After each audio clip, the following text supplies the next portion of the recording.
법무부 장관이 지금 법무부 청사에 출근을 한 것 같습니다. 오늘 10시 반부터 도어 스태핑이 예정이 돼 있기 때문에 10시 반에 딱 맞춰서 법무부 장관이 지금 출근을 했는데 현장에서 어떤 이야기 하는지 잠시 들어보시죠. 일단 제가 좀 드릴 말씀 먼저 드리고요. 에이펙이 성공적으로 끝났고 그 후속 조치와 또 한미 간의 관세 협상 마무리를 해야 되는 시점에서 또 이런 것 때문에 국민 여러분께 또 심려를 끼쳐드린 것 같아 장관으로서 매우 송구한 마음입니다. 이 사건 관련해서는 원론적인 말씀을 드린다고 하면은 저는 성공한 수사 또 성공한 재판이었다고 생각합니다. 우리가 수사를 하는 이유나 어떤 목적이 뭐겠습니까? 범죄자를 찾아내갖고 증거를 확보해갖고 기소해갖고 그에 합당한 적정량의 형벌이 선고돼갖고 처벌받게 하는 게 수사 기소의 목적입니다. 법원의 판결은 최종적으로 수사 기소가 제대로 됐는지를 판단하는 판사의 어떤 결정 아니겠습니까? 그런 측면에서 이번 대장동 관련 사건은 통상적인 기준에 비춰 봤을 때 검찰이 구형했던 양보다도 더 두 사람은 더 많은 형을 선고받았고 통상적인 검찰의 항소 기준인 그 양형 기준보다도 초과하는 그런 형을 선고받았습니다.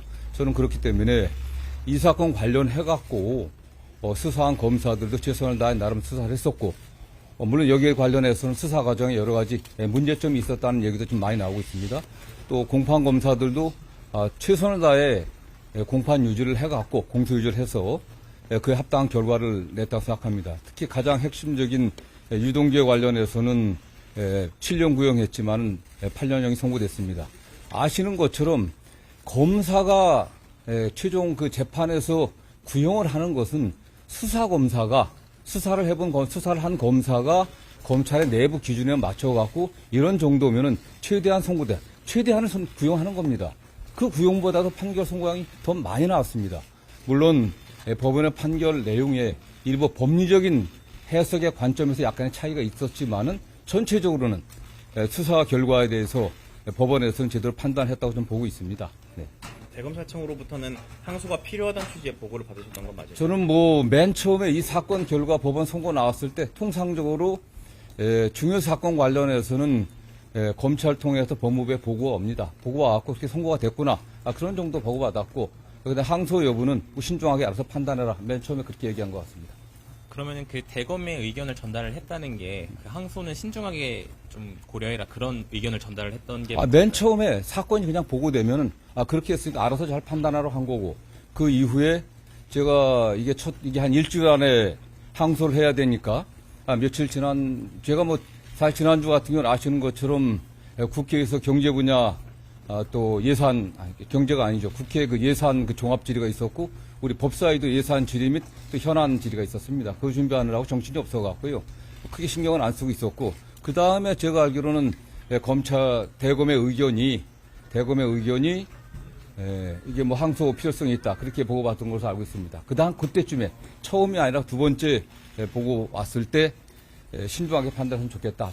왜냐하면 아시는 것처럼 형 선고가 검찰 구형량보다도 더 높게 나온 부분도 있고 크게 법리적인 측면에서 저도 개략적으로 판결을 받지만 크게 문제되지 않는다는 측면이 있었고요. 아시는 것처럼 항소할 때는 항소를 그냥 무조건 항소하는 게 아닙니다. 형사소송법의 사실 오인이라든가 법령 위반, 양형 부담이거든요. 저는 크게 사실 판단에서도 크게 잘못된 점은 못다고 봤었고 법령 위반의 측면에서도 법예석의 문제고 판례석의 문제이기 때문에 이게 구체적인 법령 위반된 건 아니다. 양형 부담 같은 경우는 말씀드린 것처럼 충분하게 검찰 구형량보다 더 나았다고 하는 것은 수사도 잘 됐고 오히려 그 수사검사가 특정인에 대해서는 사실은 제대로 구형하지 않았다는 거 아니겠습니까? 봐주려고 한 정도 구형을 했기 때문에 그 법원에서는 그 구형보다 더 높은 형을 통상적이지 않습니다. 매우 예외적으로 더 구형량보다 더 높은 형을 선고했고 나머지 피고인에 대해서도 절반 이상 일반적인 사건은 절반 이상 정도 그 구형의 절반 정도가 이상이 선고되면은 항소하지 않는 거니까 그런 기준은 크게 문제 없다고 봤기 때문에 그렇게 신중하게 판단했던 거고 다만 최종적으로 아시는 것처럼 지난주 금요일이 항소 마감 기일이었습니다. 그날은 제가 법사위와 또 그다음 예결이 왔다 갔다 하는 큰 시간이 없었고요. 다만 잠깐 왔을 때 검찰에서 뭐 대검에서 저 일선 부서에서 뭐 항소하려고 한다고 했을 때 종합적으로 잘 판단했으면 좋겠다.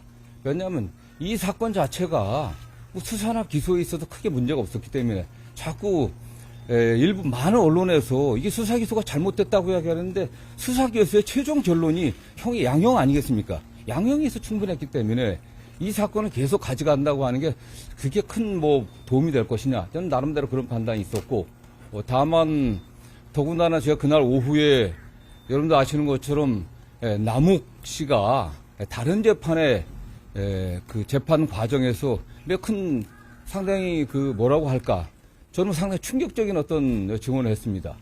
이 사건의 수사 검사가 뭐 입에 담기 힘든 말이지만 뭐 배를 가른다, 뭐 장기를 꺼내야겠다, 뭐 그냥 가족의 사진까지 보여주면서 이렇게 협박을 했다. 이런 증언까지 나오는 상황에서 이 사건이 계속되게 됐을 때 오히려 더 정적인 문제가 되지 않겠나.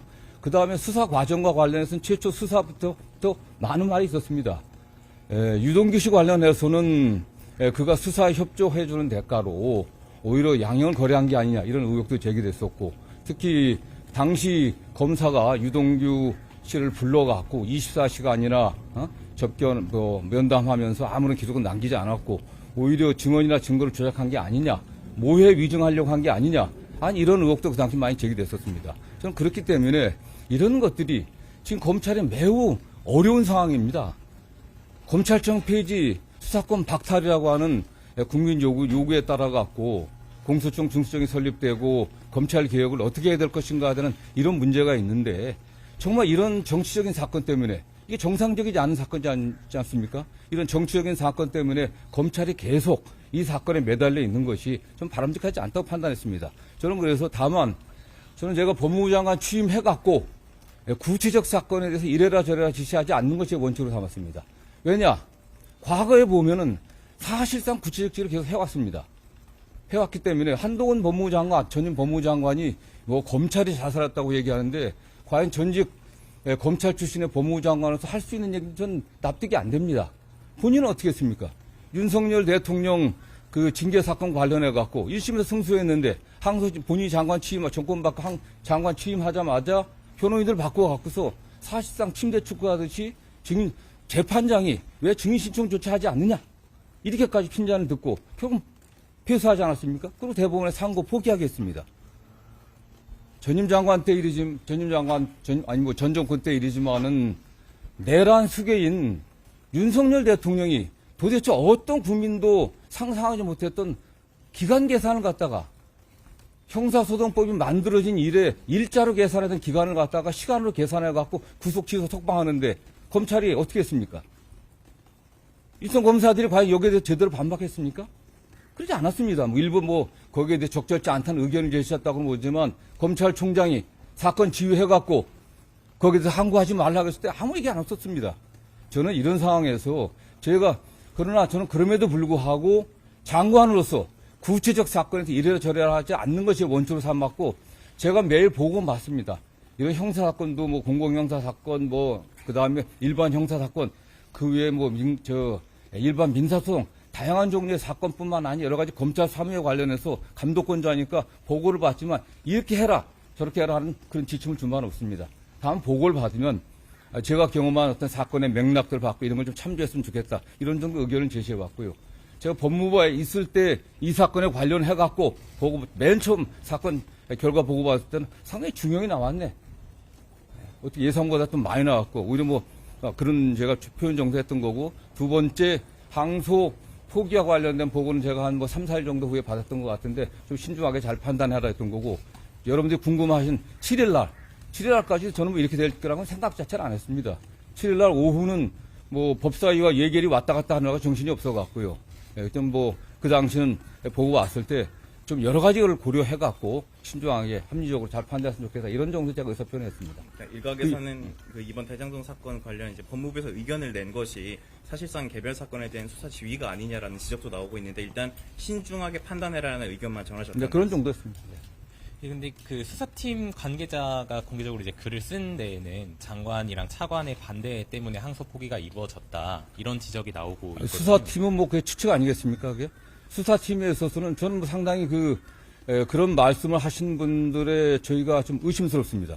왜냐하면 그 수사팀에서 김만배 관련해서는 유동규와 관련 7년 구형했습니다. 형이 더 나왔어요. 형이 더 나왔으니까 오히려 그들이 유동규를 오히려 다른 의심들, 유동규에 대해서 본인들이 약속했던 것보다 더 많이 나와서 한 게 아니냐, 이런 의심도 가능한 거 아니겠습니까? 본인들이 구형했던 것보다 더 많은 형이 나온 거예요. 법원에서도 일부에서 얘기하는 것처럼 뭐 이 사건의 범죄 수익을 가서 몰수 추징할 수 없게 됐다 그러는데 그렇지 않습니다. 범죄 수익 환수에 관한 환수 규제법이라든가 부패자산 몰수법에 의하면 몰수나 추징은 언론들이 잘 써줬으면 좋겠어요. 몰수나 추징은 피해자가 없는 경우 하는 겁니다. 국가가 대신 하는 거거든요. 이 사건은 피해자가 있습니다. 그리고 일부 한 2천억 정도는 이미 몰수 보존이 돼 있습니다. 그리고 이미 이 사건의 피해자라고 규정되어 있는 성남도시공사에서는 민사소송을 제기하고 있거든요. 그렇기 때문에 일부 언론에서 7천억을 갖다 받지 못하게 만들었다고 전혀 사실과 다른 겁니다. 그리고 법원에서는 현재 드러난 범위 내에서는 또 몰수추징 선고를 했던 거고요. 그 다음에 7천억 얘기를 자꾸 하는데 그거는 이 개발 행위에 따른 전체 수익을 7천억입니다. 정당 수익이 어딘지, 정당 수익을 넘어서 성남도시공사가 제대로 일 처리를 하지 못해갖고 거기 일부 관계자들이 거기에 도움을 줘갖고 뇌물을 받고 도움을 줘갖고 더 발생한 그 수익이 어느 정도인지 그 부분이 확정이 안 됐다는 거거든요. 저는 이거에 관련해서는 어차피 가장 중요한 게 뭐 항소 1심보다 더 많은 형을 선고받지 못해서 그런 가능성이 없었다고 하는데 1심보다 더 많은 형이 선고됐기 때문에 항소심에서 양형이 달라질 가능성이 있겠습니까? 우리 법조 기자들 그런 사례 봤습니까? 겨우 1심보다도 양형이 늘어난 게 매우 드문 겁니다. 그건 사실은요. 이미 1심에서 양형이 구형보다 늘어났습니다. 그렇기 때문에 저는 뭐 7천억 몰수 추징 문제에 관련해서도 전혀 좀 사실대로 보도를 했으면 좋겠어요. 이거 받을 수 없는 게 아닙니다. 이미 민사소송이 돼 있기 때문에 공소유지 잘해갖고 항소심에서 이게 물론 그 추징이 안 됐다고 하더라도 몰수 추징 판결이 안 됐다고 하더라도 그 범위가 명확히 확정된다고 하면 민사소송에서 그게 확정이 안 된다고 하더라도 민사소송에서 관련들을 입증 제대로 하게 되면 좀 받을 수 있는 겁니다. 그러시죠. 물 좀.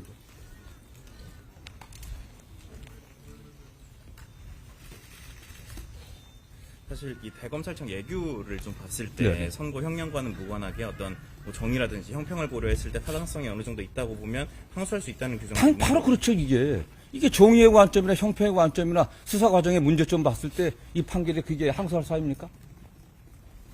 더 나았다니까요. 구형보다. 그리고 가장 중요한 게 저는 뭐 금요일 날 남욱 씨의 법정권에서 굉장히 충격을 받았습니다.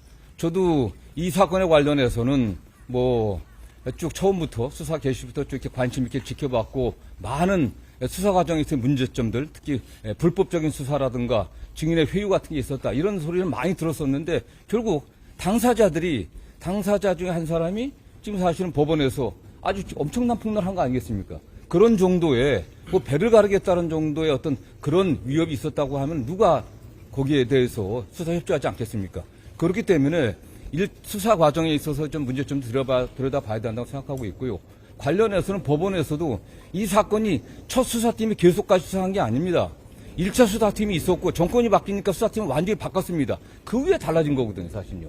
그 후에 달라졌기 때문에 수사팀의 의견이라고 하는 것도 1차 수사팀의 의견과 2차 수사팀의 의견이 좀 다를 거라고 보고 있습니다. 그래서 2차 수사팀에 일부 참여하신 분들이 여러 가지 문제 제기를 하는데 그러나 어떻게 됐든 간에 사실관계에 있어서는 기본적으로 법원에서도 인정을 했고 문제가 있다라는 판단한 거 아니겠습니까? 그래서 중형을 선고했다고 보고 있고요. 예. 말씀하신 대로 이게 정치적으로 좀 얽혀있는 사건이다 보니까는 이번 결정이 이재명 대통령 재판 부담 줄이기 위한 거 아니냐 이런 지적도 있는데. 이 사건과 이재명 대통령과 무슨 관계가 있습니까? 이재명 대통령이 이미 별개로 기소돼서 재판을 진행 중이다가 지금 뭐 중단돼 있고 거기 관계자라고 하는 그 성남시 공무원들도 재판을 따라받고 있습니다. 저는 그 재판에서 그건 그 재판이고요. 이 재판과 관련해서도 법원에서 분명히 대통령과 관련해서 어떠한 그 판결 이유에서도 소시된 바가 없습니다. 오히려 대통령 뭘 제가 고려하고 했다면 또 다른 판단도 다른 의견도 낼 수 있었겠지만은 저는 이건 이 사건에 관련한 저의 의견은 저도 변호사를 오래 한 사람이고 또 법무부 장관으로서 책임감을 갖고 더군다나 지금 검찰이 처한 여러 현실을 고려할 때 이 사건은 우리 검찰이 여기에 매달려서 계속 가는 거지. 만약 또 다른 경우도 있지 않겠습니까? 다른 판단을 했을 때 또 문제가 될 것이고 어떤 경우 좀 문제가 되는데 지금 검찰이 해야 될 일은 지금 매우 어려운 시기 아니겠습니까? 뭐 검찰청 폐지, 수사권 박탈이라고 하는 어떤 정치권의 요구도 있고 국민적 요구도 있습니다. 이 상황에서 그런 문제에 검찰이 우리가 어떻게 혁신해야 되는지, 우리가 어떻게 개혁할 것인지 이런 문제에 좀 더 집중하는 게 좋겠다는 평소 생각의 일부 반영이 됐다고 저는 생각합니다. 장관님, 이번 사건 관련해서 중앙지검장이 사의를 표했고, 그리고 또 이제 전국 검사장들도 이 부분에 대해서 추가적인 설명이 필요하다, 대검에 이런 소명을 좀 요구하고 있는 상황이거든요. 저는 물론 그런 의견을 낼 수 있겠지만은 좀 상당히 안타깝습니다. 중앙지검장의 위치가 그냥 가벼운 위치 아니겠습니까? 대한민국의 검찰이 처리한 사건은 굉장히 많습니다. 99%의 사건은 일반 서민들이 겪고 있는 많은 그런 형사상의 피해들, 그걸 처리하는 민생사건이 대부분입니다. 수많은 형사부 검사들이 현장에서 그야말로 잠 안 자고 그야말로 피땀 흘리면서 국민들의 재산을 지키고 안전을 지키고 생명을 지키려고 최선을 다하고 있습니다. 1%도 안 되는 형사사건들, 그야말로 극소수의 정치검사들이 정치적인 눈치를 보면서 수사를 해왔기 때문에 국민적 불신이 나온 겁니다. 검찰권을 너무 오용하고 남용했기 때문에 검찰 개혁하자고 하는 거 아니겠습니까? 검찰권 오용과 남용의 사례가 뭐가 있겠습니까? 굳이 제가 그 얘기를 하게 한다면은 그것도 제가 뭐 어떤 정치적 입장이라고 했으니까 말씀드리지 않겠습니다. 국민들은 알고 있습니다. 검찰이 수사권과 기소권을 독점하고서 얼마나 많은 권한을 갖다 남용하고 사건을 왜곡해 왔는지 이제는 거기서 벗어나야 됩니다. 저는 이 차제에 중앙지검장이나 검사들이 한번 생각을 해보십시오. 가슴에 손을 얹고 우리 검찰이 어떻게 나가야 되는지, 어떻게 해야 국민을 위한 검찰로 거듭날 수 있는지 이런 점들을 고려했으면 좋겠어요. 물론 내가 책임을 진다 하고 그 자리에서 벗어나면 본인은 편할 겁니다. 그러나 그런 것들이 검찰의 발전을 위해서 국민들이 기대하는 검찰 개혁을 위해서 뭐 좋겠습니까? 전 보다 좀 책임감 있는 자세를 취했으면 좋겠고요. 관련해갖고 이 문제는 일선 검사들이 이 사건 하나입니다, 사실. 검찰에서 처리한 수많은 사건들, 민생사건, 시장에서 정말 피땀 흘려 생선 팔아 버는 돈들 사기당해갖고 사기당했는데 처리 제대로 안 되고 지연되고 덮어지고 성추행 당했는데 조사 제대로 못하고 저는 제가 장관 취임해갖고 그런 부분에서 검찰이 소홀함이 없게 철저하게 보안 수사하고 공소유지 철저하게 해갖고 진짜 우리 국민들의 마음을 갖다가 그야말로 거기에 칼을 찌르는 그런 범죄자들을 잠 못 들게 하자라는 게 제 법무부 장관으로서 기본 입장이었습니다. 그래서